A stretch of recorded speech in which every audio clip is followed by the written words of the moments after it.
మాయా ప్రపంచానికి స్వాగతం. ఇది ఫ్యాంటసీ కథల ప్రపంచం. ఈరోజు మీకు చెప్పబోయే కథ ఎలోరియా అనే మాంత్రిక ప్రపంచాన్ని శాశ్వతంగా మార్చేసిన ఒక అమ్మాయి గురించి. ఆమె పేరు అలారా.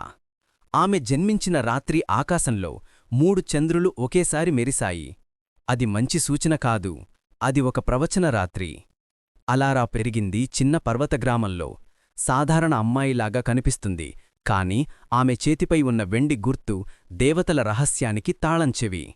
ఒక అర్ధరాత్రి గ్రామాన్ని చుట్టుకుని నీడలు కదిలాయి. చీకటి ఆకారాలు కాదు, నీడ వుల్ఫ్స్. వారి కళ్ళు నల్ల అగ్నిలా మెరిశాయి. వారి లక్ష్యం ఒకటే. అలారా. గ్రామం మొత్తం భయంతో అరిచింది.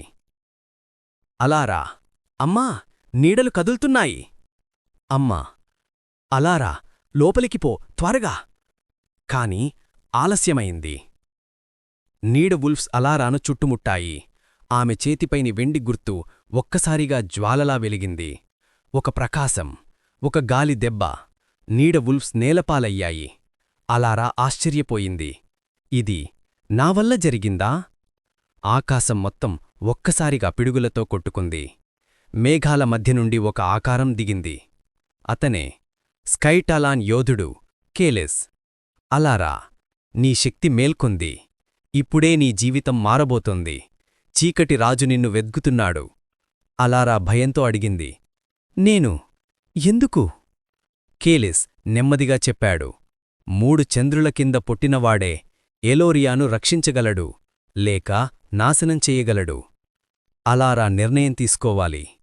తన ప్రపంచాన్ని వదిలి కేలిస్తో ప్రయాణం మొదలుపెట్టాలా, లేక చీకటి రాజ్యానికి చిక్కిపోవాలా? ఇది అలారా కథ ప్రారంభం. ఇది ఫ్యాంటసీ కథల ప్రపంచం. మీకు నచ్చితే ఒక చిన్న సబ్స్క్రైబ్ చేయండి. మాయా ప్రయాణం కొనసాగుతుంది.